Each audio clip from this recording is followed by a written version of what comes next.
once again after a long vacation. In fact, in my hometown, I got to meet a pastor who asked me, "Are you here on vacation? Were you granted leave?" And I said yes. And then he said, "We don't have that privilege."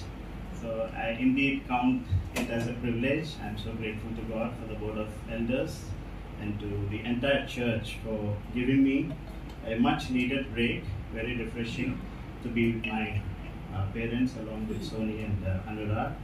And also thank you for praying for our family in time of bereavement. Continue to uphold my mama and sister as well. मैं बहुत शुक्रगुजार हूँ परमेश्वर ने मेरे परिवार को इस छुट्टी को दिया है कि ताकि मैं अपने पेरेंट्स और परिवार के साथ समय बिता के बहुत ही रिफ्रेश होकर यहाँ पे वापस आपके बीच में आ सका हूँ. And I especially extend my thanks to Pastor Ashish also for the extra load of burden he took in my absence. मैं पास्टर आशीष को भी बहुत धन्यवाद देना चाहूँगा क्योंकि मेरे गैर मौजूदगी में मेरे काम को भी उन्होंने अपने कंधों के ऊपर दिया. When is the time we usually feel so weak and vulnerable? A time that we experience or a sense of being at the lowest point in our life. कौन सी ऐसा समय है हमारे जीवन में जब हम बहुत ही कमज़ोर महसूस करते हैं या बहुत लाचार महसूस करते हैं? Think about it. What are such times? Maybe sometimes when we go through some deadly diseases or when we go through a huge financial crisis. Yes, loss of somebody, our dear ones who have been a source of encouragement and support to us, they are no more with us. These are the times we feel so weak, so low in our lives. And we are going to look at one such incident that makes a person feel so weak and vulnerable, very hopeless in condition.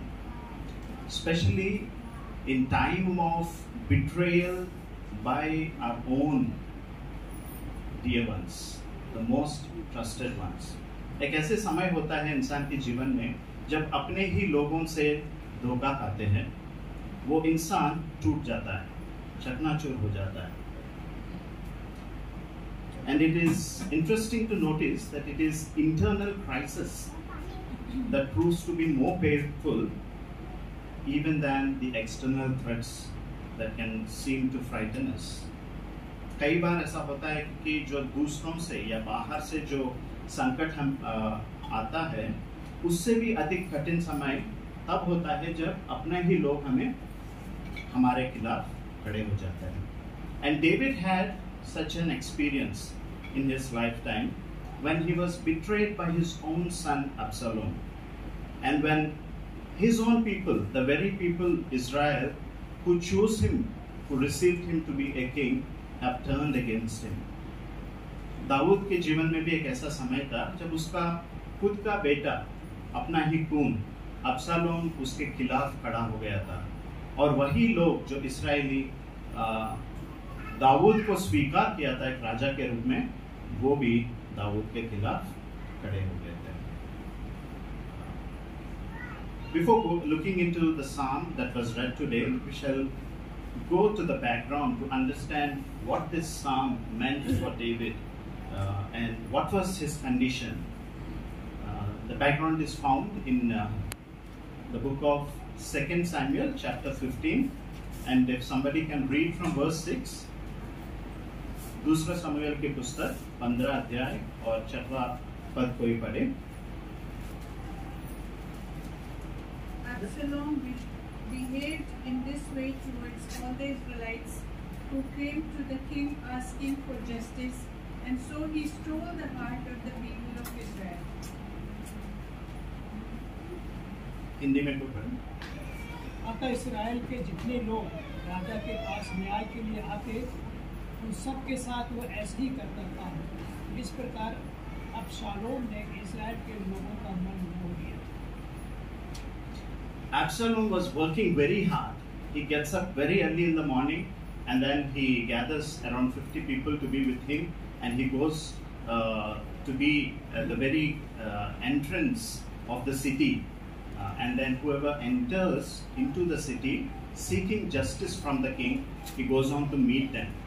And he was talking very nicely to each of them, and he was telling there is nobody to plead for your cause, but probably I am the one whom you can approach, and I would see to it that justice is scattered to you. अबशालोम दाऊद का संतान, और उसने बहुत मेहनत किया. सुबह सुबह वो उठ जाता था और शहर में जो भी व्यक्ति बाहर से आता था राजा के पास न्याय के लिए, उनसे वो मुलाकात करता था, और वो कहता था कि काश कोई राजा ने ऐसा व्यक्ति को नियुक्त किया हो जो आपको न्याय दिला सकता, और वो अपने और लोगों को आकर्षित करता था, उनसे बहुत प्यार से मिलता था, बहुत प्यार से बात करता था, और उन्हें एक उम्मीद भी दिलाता था कि आप लोग मेरे पास आ सकते हो, मैं तुम्हें न्याय दिलाऊंगा. And the very word that we find here is he stole the hearts of the people. और इतना मेहनत किया उसने क्योंकि लोगों के दिल उसने जीत लिया, लोगों के बीच में वो बहुत लोकप्रिय हो गया. And the same chapter we go on to see in verse 12 that he begins to conspire against David, and then he was very successful because all the Israel stood with him. और वो ये करते हुए आगे जाके दाऊद जो उसके खुद की पिता है, जो कि राजा भी है, उसके खिलाफ एक षड्यंत्र उसने रचा, क्योंकि लोग उसके साथ थे और उसके साथ दिया. And it is in this context that David writes this psalm. इस संदर्भ में हम देखते हैं कि ये भजन संहिता दाऊद के मुंह से निकलता है. Let's look at verse 1 from Psalm 3 and try to understand what was David's emotional state. भजन संहिता 3 को जब हम पढ़ना शुरू करेंगे पहले पद से, हम ये जानने की कोशिश करेंगे कि क्या दाऊद का किस प्रकार की भावनात्मक स्थिति रहा होगा. Verse 1 talks about his emotional pain. He comes up with a question to God, and he says, how many are my foes? But more importantly for us to understand here is, even more than the question of the number, how many, what is bothering David the most is who happens to be his foe. It is his own blood, it is his own son, it is his own flesh that is standing against him. जो पहला सवाल वो उठाता है परमेश्वर की ओर देखते हुए, वो ये है कि कितने लोग मेरे खिलाफ खड़े हैं, मेरे शत्रु है, मेरे विरोध में खड़े हैं. लेकिन ताजुब की बात ये है कि कितने लोग से अधिक उसको जो पीड़ा अधिक देने वाला बात ये रहा कि कौन था उसकी विरोध में जो खड़ा हुआ था, उसका अपना ही खून, उसका अपना ही संतान जिसको वो प्रेम करता था, अबशालोम. And it is important for us to understand this difference. If you remember David, he was not trained, he had no experience, he was not part of the army, he was too small, and yet he faced Goliath. When everybody in the army, so strong, was frightened to face him, this one single man called Goliath. Dawood के जीवन में पहला जब हम देखते हैं, वो बहुत छोटा था, उसका कोई अनुभव नहीं था, वो शस्त्र चलाना उसको आता नहीं था, फिर भी जब पूरा इस्राएल की सेना इस एक व्यक्ति जो कि गोलियत नाम का था उससे बहुत डरे हुए थे, और दाऊद ने बिना संकोच किए उसका सामना किया. Even before Goliath could attack him, he finished him. Goliath Dawood के ऊपर हमला करने से पहले ही उसका कत्ल दाऊद ने कर दिया. But here the situation is different. You see, the enemy standing here is not a Philistine, is not a Goliath, but it is his own son. And he is completely shattered to know that his enemy is now somebody whom he would never choose to face. अब उसका जो विरोध में खड़ा है वो अपना ही पुत्र है जिसके खिलाफ वो कभी भी हाथ नहीं उठा सकता. And you see the difference? David could face Goliath and he could kill him in no time. But when it comes to Absalom, he chooses to run away. He was not facing him. David had already accomplished victory in so many wars, but he is not willing to fight with his own son. Rather, he chooses to run away. लेकिन अब उसका दुश्मन अपना ही खून होने के कारण वो बहुत ही पीड़ा में था और उसने उससे भागने का सही समझा. Number one, it is Absalom, his own son. And secondly, we read in chapter 5, verse 12 in 2 Samuel. Probably will not read every verse, but you please take time when you go home. Chapter 15, chapter 16, and chapter 17 of 2 Samuel gives us the whole picture of the situation that David went through when Absalom was standing against him. आप घर जाके पढ़ सकते हैं कि 15, 16 और 17 अध्याय दूसरा शमूएल की पुस्तक से कि इस बात को समझने के लिए कि किस प्रकार की परिस्थिति से दाऊद गुजरते हुए गया. Verse 12 of chapter 15 it says, Ahithophel was David's counselor, and he has now joined the hands of Absalom. He betrayed David. दूसरी व्यक्ति जो दाऊद के खिलाफ जो खड़ा हो गया था वो था दाऊद का खुद सलाहकार Ahithophel. You know, counselor of a king happens to be very closely associated with the king. He is a person who would know the weakness, the weak points of the king. He knows what troubles the king. He knows in and out who the king is, right? And now he joins his hands with the enemy of David, and it is so painful for David to understand. And therefore, even this question, how many are my foes, also matters along with who my foe is. It is not just Absalom, now it is also Ahithophel. Ahithophel Dawood का सलाहकार होने के कारण दाऊद की जीवन की हर एक घड़ी जो खासकर उसकी कमियां और उसकी कमजोरियों के बारे में अच्छे से वो जानता था, और वो अब दाऊद को धोखा देते हुए अबशालोम के साथ हाथ मिलाया, और ये भी दाऊद के लिए बहुत पीड़ा का कारण है. And thirdly, another thing that intensified David's pain is a false report that David got to hear about Mephibosheth. तीसरी एक और पीड़ा का कारण, इसको और अधिक बढ़ने के लिए एक कारण बना है, वो है एक व्यक्ति, जीबा नामक एक व्यक्ति आकर एक गलत बयान दाऊद को देता है मेफीबोशेथ के खिलाफ, और दाऊद को यह नहीं पता था कि उसमें कोई सच्चाई नहीं है. दाऊद को इस बात की जानकारी नहीं था कि वो जो बात कह रहा है वो झूठ है असल में. David didn't know that the report that Ziba is giving about Mephibosheth is false, and when he heard a report about Mephibosheth, it was so shattering for him. Who was Mephibosheth? कौन है ये व्यक्ति Mephibosheth? He is the son of Jonathan, David's best friend. You know, and David took special interest in taking care of this young man. He was lame by both his legs, and David invited him to be living in Jerusalem, and every day he gave him the honor of eating with David on his table.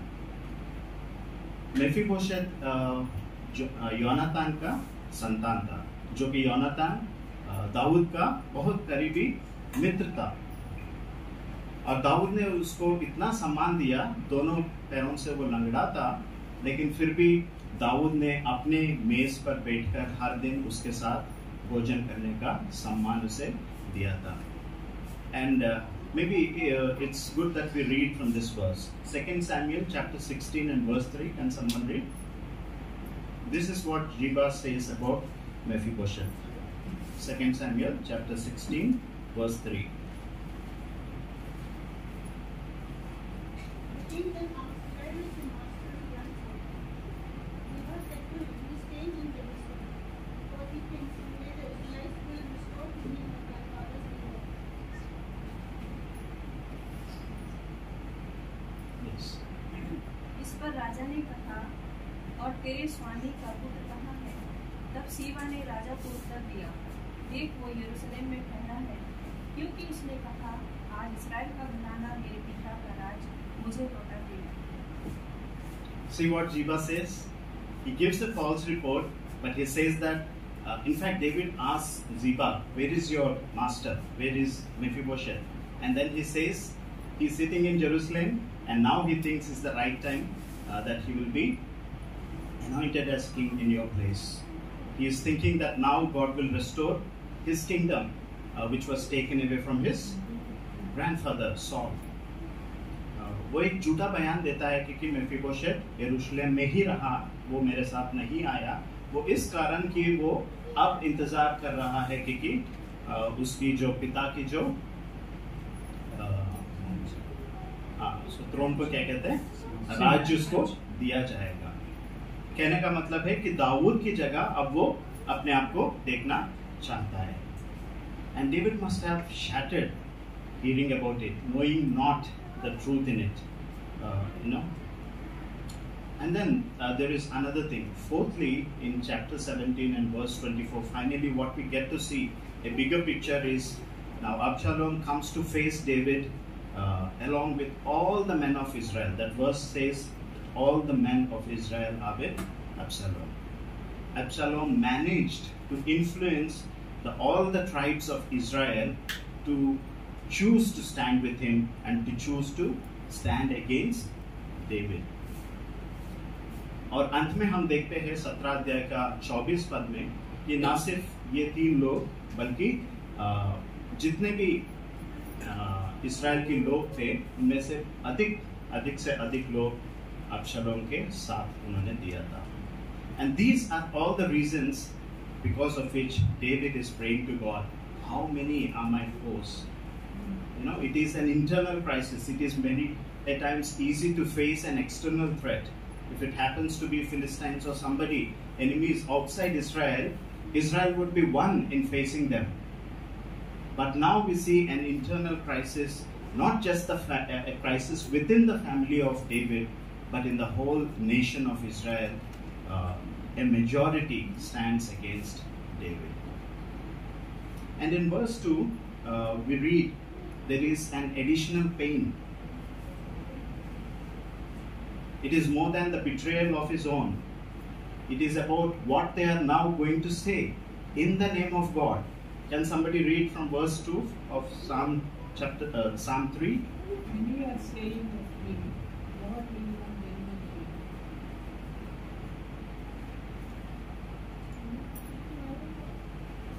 Hindi में लिखा है कि परमेश्वर में उसके लिए कोई छुटकारा नहीं है.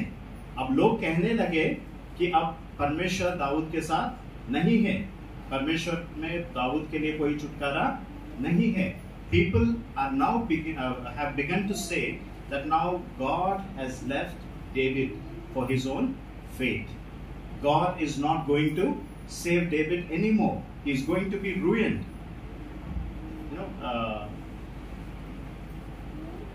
Maybe a glimpse of it we can,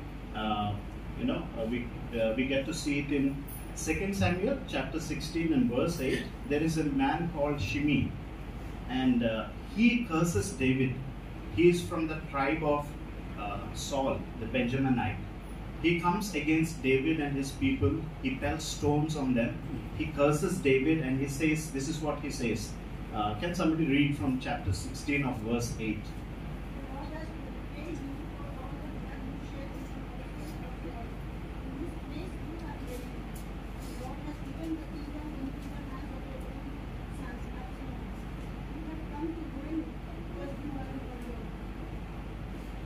जिस शाऊल के स्थान पर तूने राज्य किया उसके घराने के सारे खून का बदला यहोवा ने तुझ ही से लिया है, और यहोवा ने राज्य तेरे पुत्र अबशालोम के हाथ में दे दिया है। अतएव तू अपनी ही बुराई में फंस गया, क्योंकि खूनी है। You see this man, what he says?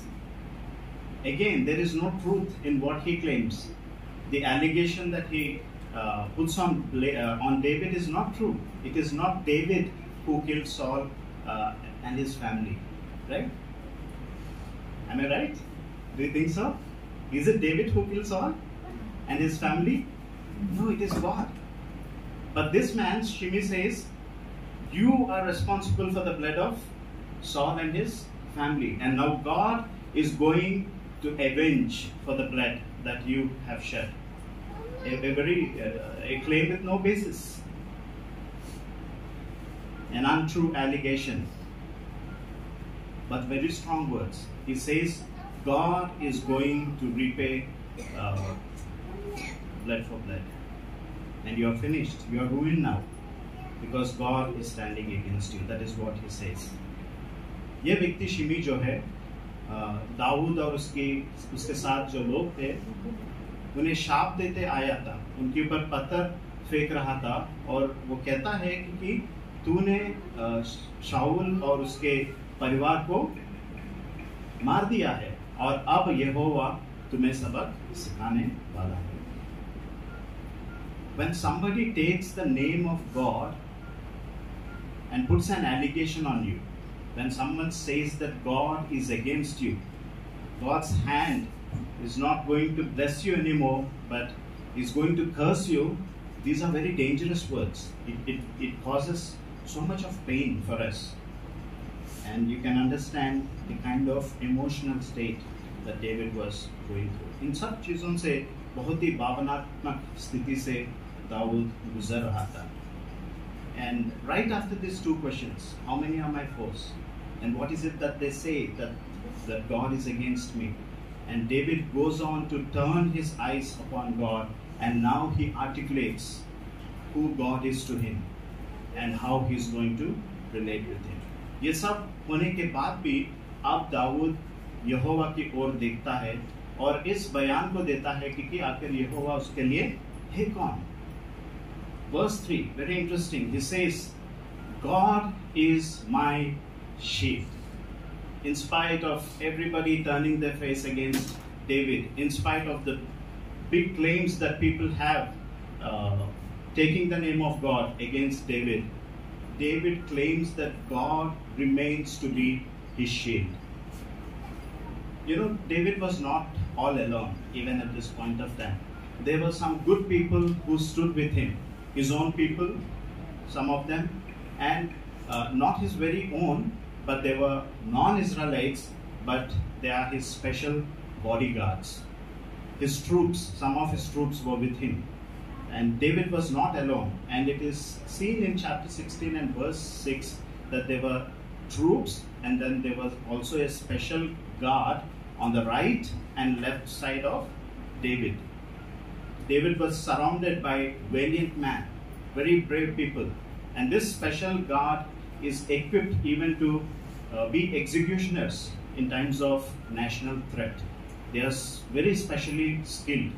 And in spite of being surrounded by this many troops and guards, David says, well, they are well trained, they can protect me, but my protection comes from you.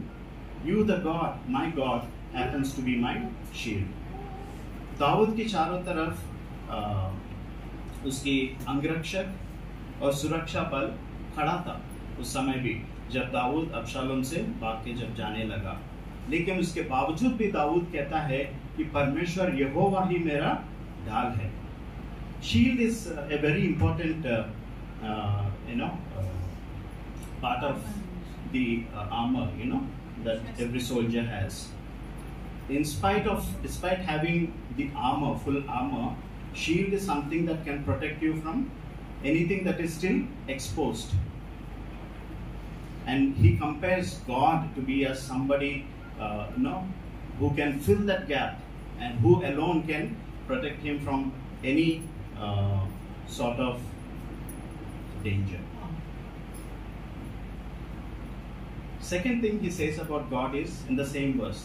He says that you are my glory. दूसरी चीज वो परमेश्वर के बारे में वो कहता है कि तू ही मेरी महिमा है. Again, what was the situation he was in? Chapter 15, verse 30. Can somebody read? Very interesting to note here. 2 Samuel 15, 30.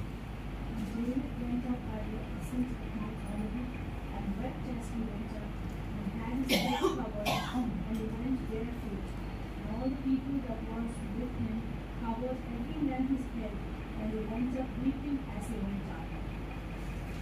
दूसरा समूएल 15 और 30 में क्या लिखा है? तब दाऊद एदूम पर्वत की चौड़ाई पर सिर ढांके नंगे पैर रोता हुआ चढ़ने लगा. जितने लोग उसके साथ थे वे भी सिर ढांके रोते हुए चढ़ गए. You know, it is a shame for David, right? To be betrayed by his own son. What respect would the society give to a man who is betrayed by his own people, his own blood? It is a shame for him. And he was covering his head. He was barefoot.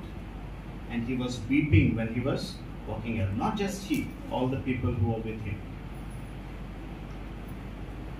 वो सिर डापे नंगे पैर रोते हुए वो जा रहा था.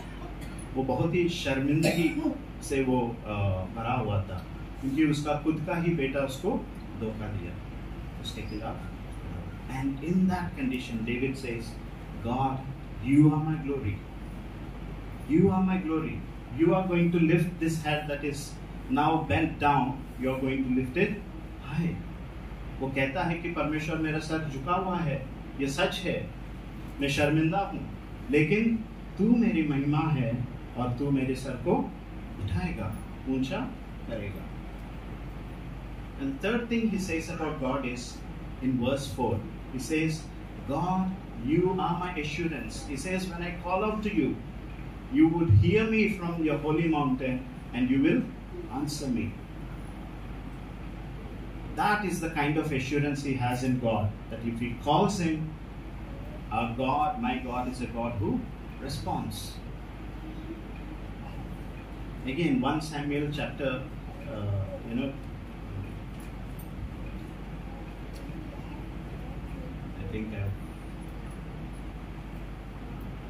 Yes, 1 Samuel chapter 23 and verse 14. Where do you think that this confidence has come? David is betrayed by his own. There are people who are saying that now God is also against you. You are going to die. And then he is very confidently, he says, now I turn my eyes to God. I am calling his holy name and he is going to respond me. Where does that confidence come from? इतना भरोसा परमेश्वर में दाऊद का क्यों है? किस कारण? पहला समूएल उसका 23 अध्याय और 14 पद कोई पढ़े? दाऊद जंगल के गढ़ों में रहने लगा. वो झील के जंगलों के पहाड़ी प्रदेश में रहा. शाऊल दिन प्रतिदिन उसकी खोज में लगा रहा, परंतु परमेश्वर ने उसे उसके हाथों में नहीं पड़ने दिया. You see, this was not a first time experience for David. David had gone through this phase of running away, trying to protect his own life. From whom? Saul. Saul was hunting David and he was so determined that he wants to kill him at any cost. And it was written, day after day Saul was after David's life. And why was he not killed? Because God protected him. It was not David's own troops. It was not David's special guard that protected David. But because God protected David, despite day after day Saul being after him, he could not lay a hand upon him. And therefore, David's confidence comes from God. He had already experienced what it meant for him when God became his shield. And therefore he says, इतनी बड़ी आश्वासन के साथ वो कहता है, मैं यहोवा को पुकारूंगा और वो मुझे अपने पवित्र स्थान से उत्तर देगा. And some more interesting things that he says about God. This all talks about the kind of relationship that David has with God. Verse 5, he says that he's allowing God to sustain him, or he's allowing God to take complete control of the situation and the life that he is going through. 5वां पद में, तीसरी भजन संहिता 5वां पद में हम देखते हैं कि दाऊद अपनी जीवन और अपनी परिस्थितियों को अपने हाथ में नहीं ले रहा है, बल्कि वो परमेश्वर को उसे संभालने के लिए अनुमति वो परमेश्वर को दे रहा है. He is allowing God to sustain him. He is not trying on his own strength to save his own life. And that is what we see in chapter 15, 2 Samuel chapter 15, verse 34 and verse 31. David has his own plans. When he got to know that Ahithophel, his counselor, now joins hands with Absalom, he has few set of people. He sends 2 priests and their sons to be with the king in the palace and to inform David whatever plans that they were devising. And he also sends his friend called Hushai back to the palace. He says, don't stay with me. If you stay with me, you will be a burden to me, but rather you go there and maybe God will use you to frustrate the advice given by Ahithophel. Because Ahithophel knows David in and out. Dawood का अपना तरीका था. वो खुद भी कोशिश कर रहा था जब उसको पता चला कि उसका सलाहकार अहीतोफेल अब अबशालोम के साथ रहा. दाऊद 2 याजकों को वापस भिजवा देता है ताकि वो उनके दोनों बेटों के द्वारा दाऊद को ये जानकारी भेजे कि अहीतोफेल जो भी सलाह देता है अबशालोम को वो उसे बताया जाए. और दाऊद का एक मित्र भी हुशाय जिसका नाम है, उसको भी वो वापस भेज देता है और वो कहता है कि शायद परमेश्वर तुम्हें इस्तेमाल करेगा कि अहीतोफेल का सलाह व्यर्थ हो जाए, वो निष्फल हो जाए. And that is what he prays even in verse 31. He turns to God and says, God, you turn out Ahithophel's advice to be of no use. Dawood उसी समय प्रार्थना करता है परमेश्वर के ओर और वो कहता है कि अहीतोफेल की जो सलाह है उसको आप निष्फल कर दे, उसको व्यर्थ कर दे. And in verse 6, he gives complete control to God, himself and his situation. वो कहता है कि यहोवा ही मुझे संभालने वाला है. और उसी कारण when he gave control to God rather than controlling his own emotions and his own condition, he was able to sleep. He says, I will go to sleep. I know because God is awake. And I will wake up again with confidence. I will not only go to sleep in peace, but I'm assured that I will wake up with confidence because my God will sustain me. He is my sustainer. Dawood ये कहता है कि मैं बहुत सुकून से मैं सोऊंगा. किस कारण? उस कारण नहीं जिसकी वजह से सेना मेरा चारों तरफ है, बल्कि उस कारण क्योंकि परमेश्वर मेरा संभालने वाला है. Do we experience God in such a way? In the midst of turmoil, we are able to say, I choose to sleep because my God is awake. I choose to wake up tomorrow because my God is alive and I can face tomorrow.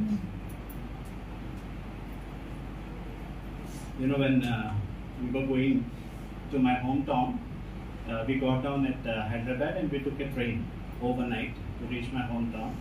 And the whole night, because we didn't have chains for our luggage, every now and then I was awake to see if everything is there and if everybody is safe or not. When we are troubled, it's very difficult to sleep. Our eyes automatically get open, right?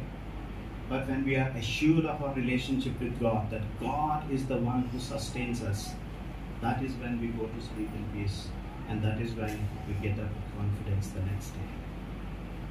हर चिंता जब हम परमेश्वर के ऊपर डाल देते हैं तब हम बहुत सुकून महसूस करते हैं, आराम से सो पाते हैं और इस उम्मीद के साथ जाग उठते हैं क्योंकि हमारे परमेश्वर जिंदा है, वो सोने वाला नहीं है, वो नियंत्रण में है। Learn to give God control over your life and your situation. Don't try to take control in your own hands.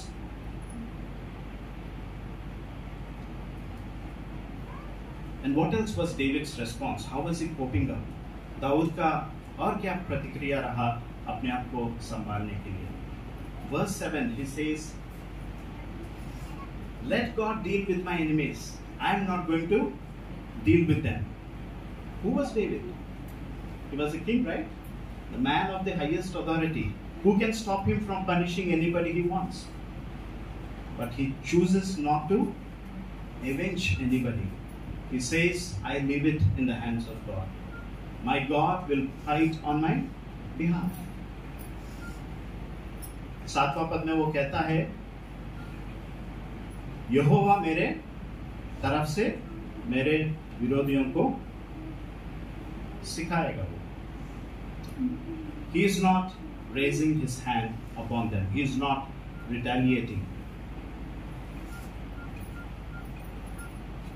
But rather he chose to endure that pain when God allowed him to go through. लेकिन दाऊद जो है उस तकलीफ से गुजरते हुए जाने के लिए उसने चुना है।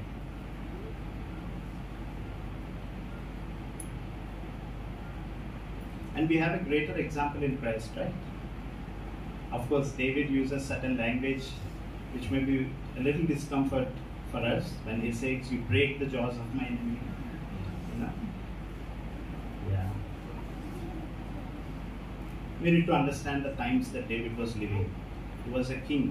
He has seen many wars, you know, and it is a minimum thing that David could say, right? But you know, interestingly, what he said when it comes to Shimei, the one who was cursing him, and one who was using the name of God, saying that now God is going to put you to death, teach you a lesson. And one of David's commanders, he says, "You just give me an order and I'll chop his head off." You know what David says? Chapter 16, verse 11 and 12. Can somebody read? दूसरा समूएल 16 और उसका 11 और 12 पद। David then said to Abishai and all his officials, "My son, my own flesh and blood is trying to kill me. How much more than this and the mine? Leave him alone, let him curse, for the Lord has told him. It may be that the Lord will look upon my misery and restore to me his covenant blessing instead of his curse to me." फिर दाऊद ने अभिषय तथा अपने सब कर्मचारियों से कहा, "देखो, मेरा पुत्र जो बुद्ध ही से उत्पन्न हुआ मेरे प्राण का खोजी है, तब यह बिन्यामीनी इससे अधिक क्यों न करे? उसे रहने दो और श्राप देने दो, क्योंकि यहोवा ने उससे कहा, कदाचित यहोवा मेरी विपत्ति पर ध्यान दे और जो श्राप इसने आज मुझे दिया है उसके बदले में मेरी भलाई हो." It was not difficult for David to finish Shimei at that point of time, in the midst of all his fellow men. But he chooses not to do that. Instead, he says, maybe God allowed him. Let him speak what he is speaking. But if I find favor in the eyes of God, my God will restore me. I am not going to avenge. For a king who was a warrior, to say these words is something unimaginable. एक राजा जिसके लिए तलवार पकड़ना कोई असाधारण बात नहीं है, बहुत आम बात था, उसको ये शब्द कहना बहुत ही ताज्जुब की बात है। उसने जाने दिया शिमी को, उसको मारा नहीं, क्योंकि वो कहता है कि शायद परमेश्वर ने उसको भेजा है ये बातें कहने के लिए। लेकिन एक ऐसा वक्त आएगा जब परमेश्वर की नज़र में मैं सही ठहरूंगा, तो परमेश्वर में मेरे सर उठाएगा, वो मुझे न्याय करेगा। You know, this is a very fundamental principle that can help us, especially in dealing with our enemies, people who speak ill of us. You know, if we understand that probably if God is allowing a person to be a troublemaker to me, it is God even who will give me justice. Isn't it? That's the principle. जब हम ये सोचते हैं कि अगर परमेश्वर ने किसी को अनुमति दिया है कि हमें तकलीफ पहुंचाने के लिए, परमेश्वर ही हमें न्याय भी दिलाएगा, ये भरोसा हमें होना चाहिए. And finally in verse 8 he says, my deliverance comes from whom? God. David says he lets God to be his deliverer. You know what happened? When David left it in God's hand, he might have instructed probably his good friend Hushai, no? You find a good time when Ahithophel is all alone, you kill him. It could have been an instruction given by David, but he didn't do that. He left Ahithophel and his advice that was given to Absalom in God's hand. And in chapter 17 and verse 23 we see God frustrates the advice given by Ahithophel. And when he got to know that his advice was not taken, he goes back to his home, he puts everything in order, and he hangs himself. He dies. David did not avenge, but God was his deliverer. So let me end with this question.